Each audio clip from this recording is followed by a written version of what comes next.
Hello everybody, GL1 here. Welcome to my online toy museum, and today I'm going to talk about what in the world is going on in the world of Godzilla. So we have here some Godzilla X Kong, the new Empire toys, and this one's Godzilla Evolved.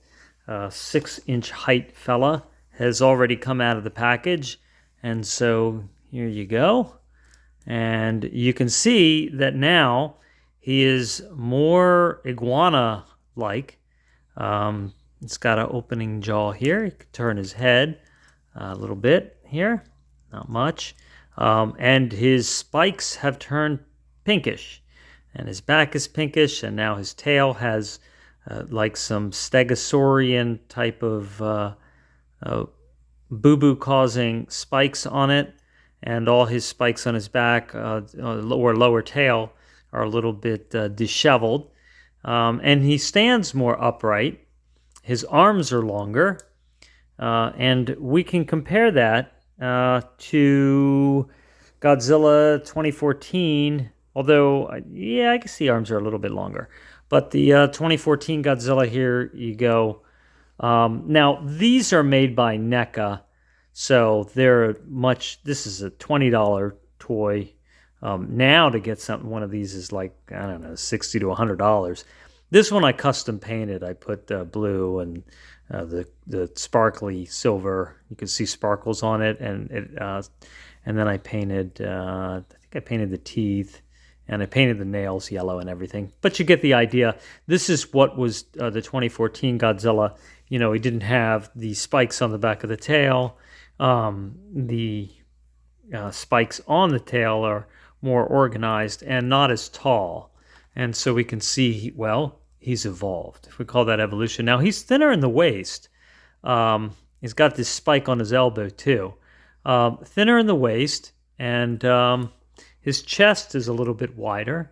Puffs out a little bit more.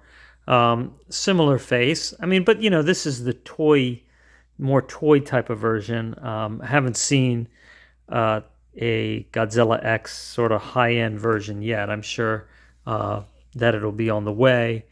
Or, you know, maybe I have seen it like at Big Bad Toy Store or whatever. But see, these NECA were like $20, maybe $25 sometimes. And now everything's a lot more expensive. It's like $50 on up. And I'm just not going to get involved with that. This is just really well made as it is. So, all right. So, Godzilla has some friends, frenemies. Okay, they're really not friends at all. It's the same thing as like when, you know, you're being followed by, you know, you're somewhere and you're in a spaceship, and all of a sudden bad spaceships come after you, and they go, "We have company." And really, it's not company that you want. Well, looks like this is the same situation. This is Shimu with Frostbite Blast. All right, so we're going to open that fella up. Oh, look at how that mouth, oof, that really, his jaw opened up a little bit too much. And then we have, I believe this is going to be our main antagonist in the movie, the SharKing with Whiplash. So, all right, let's open up Shimu and see what that's like. So it's been a while since the Godzilla franchise has had, you know, well, I mean, I guess he gets a new enemy every once in a while. I have those insect-looking things. But this movie seems like it's going to have several new monsters. He's always having to take on somebody new, I suppose, in the movies. So this is just in keeping with that.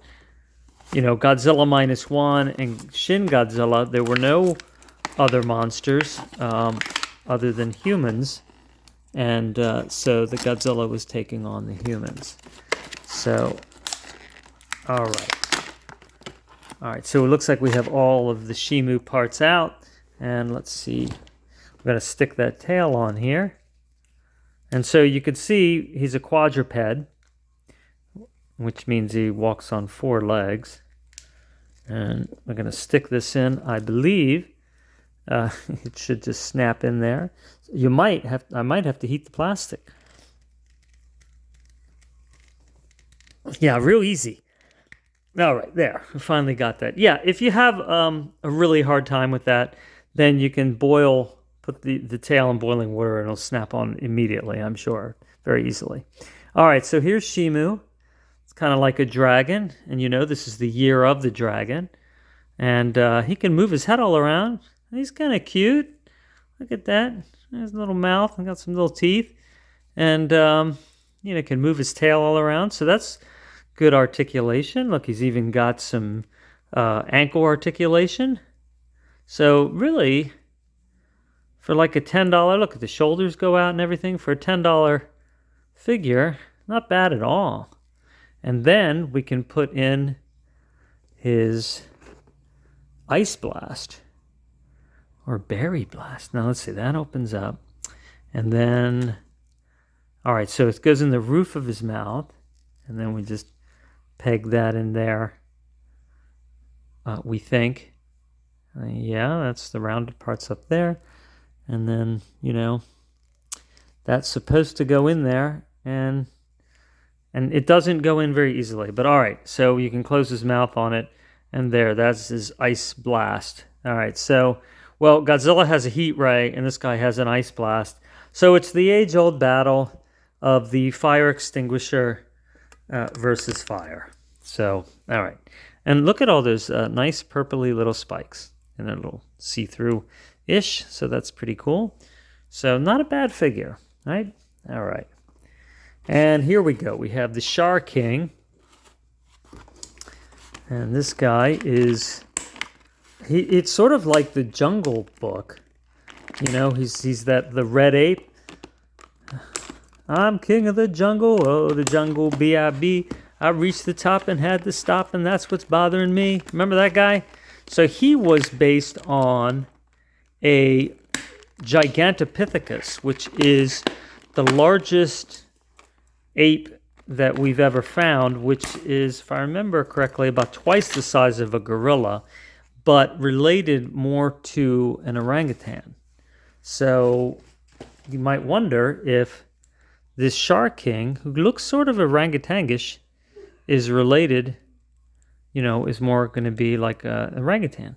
Well, he's got more human-like proportions. He's got longer legs.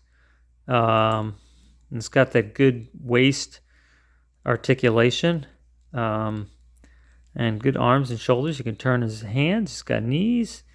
He does have, he can stick his hips out. Got some hip articulation. There he is from the back. And then this whiplash. So it looks to me, like this. All right, so you have a bungee, one of those clear bungees on here. And save your bungees because they're good at putting, when you have an action figure and it's supposed to hold on to something and it keeps falling out. So you can often use these bungees to bungee the thing. Let's see, this is really wrapped around there. And there you go. All right, so I guess this is a inanimate thing. I don't think it's supposed to be something that's alive. But we'll all find out when the movie comes out. And these toys, I don't know whether they're prevalent now. I know that they were pretty hard to find. And I had to go a ways to find them. So, all right, so there, he has a whip. And I guess if we compare him to Godzilla, I don't know. He's got long arms. I think he's going to have a tough time, though. He's got a whip and everything, but one singe with that heat ray and he's on fire, and stop, drop, and roll is going to be the next thing he does. Now this Shimu, he's a lot bigger and probably weighs more than Godzilla, so it's going to be a matter of momentum there, right? They charge each other and they fight, and then it'll be heat versus ice, and I think heat wins anyway. Well, if we go back in time, back to the last Godzilla vs. Kong movie. This is one of the action figures to Godzilla vs. Kong. And I don't know, do you call animals action figures? So, all right, here we have Kong, and he's got battle damage. which, I don't like my animals to have boo-boos, but this one has battle damage, and it could have been caused by this helicopter right here. So we can open that up, and you get the cheap little stamped out accessory helicopter that King Kong can swat right out of the air. And can you turn the blades on the helicopter? No. All right, but it looks like it's made for water landing. So, all right, so where is King Kong's boo-boo? Well, it's here. There you go. So, did Godzilla cause that? Who knows? Well, eventually, of course, we know they become friends, and then you just squish that on. And so this is the King Kong from that movie. Now, there is a King Kong for the new movie, and he has some kind of metal, yellow, power fisty type of thing, which, is not my thing. I really don't think King Kong, I don't know I guess the people make a weapon for King Kong to help him out. I guess so. So it seems a little silly to me, but, sometimes they win me over with these movies. I mean, look, they have Mecha Godzilla, so they've mechanized an entire Godzilla. So this King Kong has some pretty good articulation, just like Shimu over here. So it's got knees and ankles that move and everything. And this was about $10 also. And you got good wrists, and you got two accessories. You have a propeller to a ship, and then you have the helicopter. So you got quite a bit for the money for, I think these are about $10, so quite a bit. And it's a good heavy plastic. And we can compare that to the King Kong from the Jack Black King Kong that goes back, I believe, 2005. And so I have several of these. And if you watch, all the way back a couple years ago to Toy Talk and stuff, like the first 1 or 2 episodes, I went through all the gorilla type of toys and King Kongs and everything. But just to reiterate, this is a great King Kong. I mean, look, you have the hands that open and close. You got the feet that open and close. You got great articulation here in the knees, and you have the waist joint and the head. So really, you get a lot for your money. This was about $10 too. So you got a lot of King Kong for the money then. And if that wasn't enough, this is also what you got in 2005. Take a look at this King Kong if you haven't seen this before. All right, so here's your big old King Kong. There's actually a furry one that's like a stuffed animal that also makes noise, but I think I'm going to save that for another episode, although I have shown it before early on. All right, so this has an on switch here.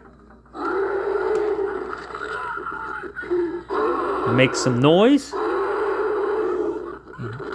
And then you can beat his chest with a lever back here. And when you move his arms up, and then he beats his chest, you just push that lever back and forth. So pretty cool, right? Well, it gets cooler. You push the chest in, and look at the mouth. Nice rubber mouth, you push that in. And I think this was maybe $25 back then. Could have been 15, but I think it was 25. So, all right, so there he is. All right, so that's that big King Kong from that movie. Well, the big King Kong from the first King Kong movie, which I believe was 2016, we actually have to move the camera back. He's so big. All right, so, all right, is he going to stand up there? All right, then, ta-da. All right, so that's a big old King Kong. And it's got double elbow joints.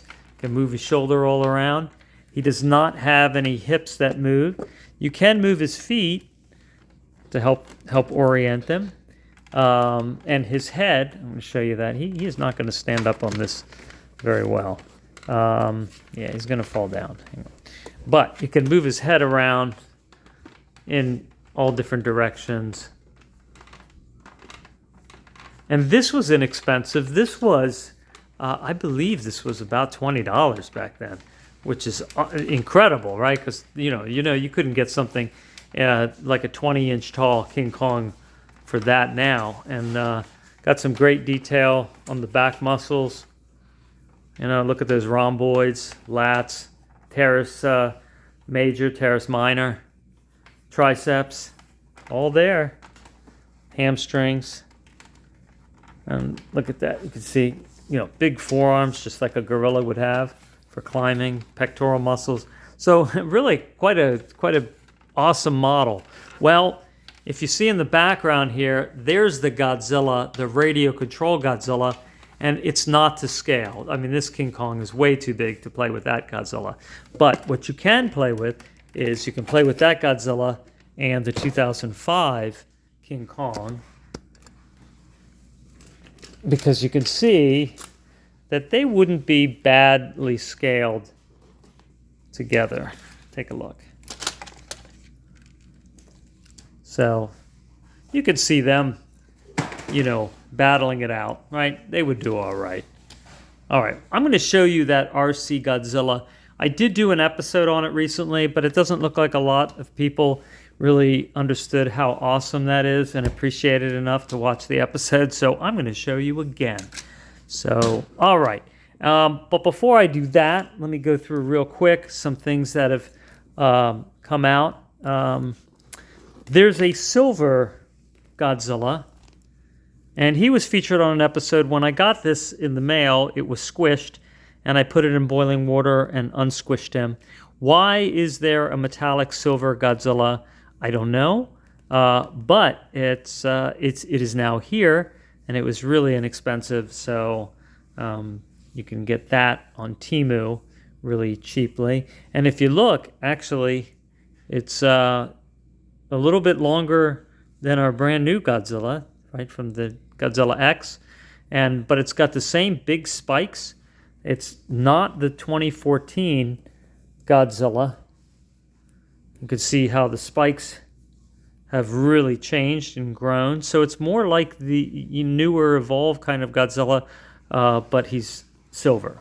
So if he had to fight Destroya, here's one of those vinyl Destroyas, and has always been overpriced, but you can go to Temu and get the silver Godzilla or the Destroya for like, I don't know, $6 to $8.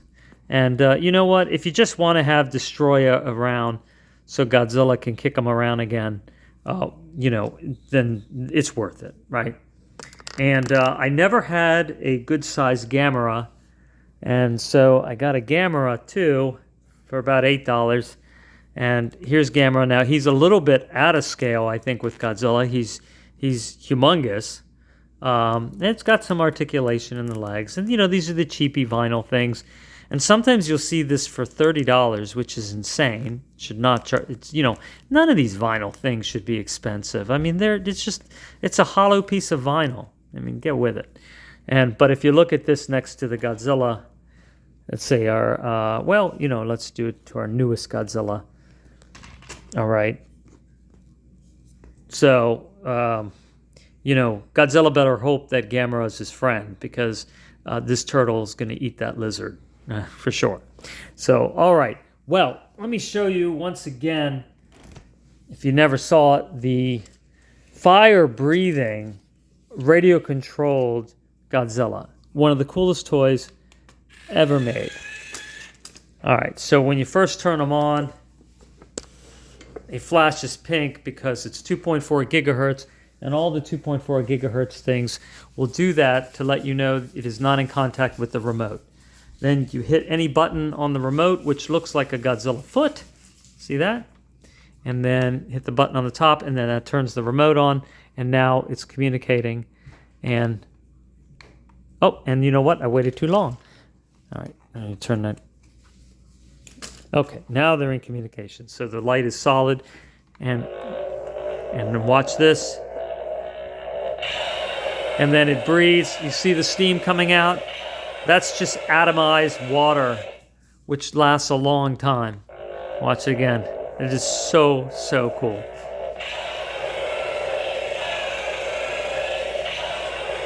And then you can hit this button here to roar. Familiar Godzilla roar. And then you have your walking forward and thumping sound. And then you can turn, and what he'll do is you can use the tail as a weapon, to flop left and right, but, to hit things, but it also is how he turns. So when you flop it one way to the left or the right and hold it down, he'll walk while the tail is that way, and that will turn him. So pretty neat there. He is flexible, plastic. His body's flexible. And you can see, even if you compare him to the 2014 Godzilla, even though it's a different scale, you could still see he's changed. Look at how the chest actually extends outward.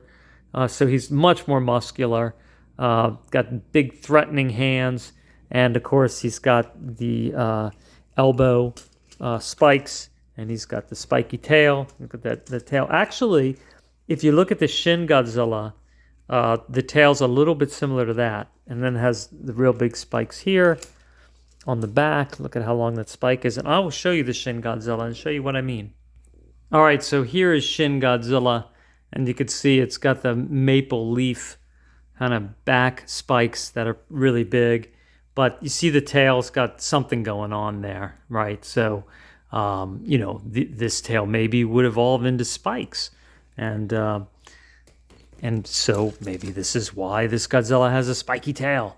Now, to put water in the Godzilla, it comes with a little eyedropper kind of thing, or water dropper, and then you just pull this cap off here on the top, and then you just put some water in there, and then that's how that works. And it seems to actually last quite a long time. So there you go. That is what's happening with Godzilla these days. I know there's more toys to come, but I think great to just see kind of where things are at and where things have been. So thanks for watching, and I will talk to you soon. Take care.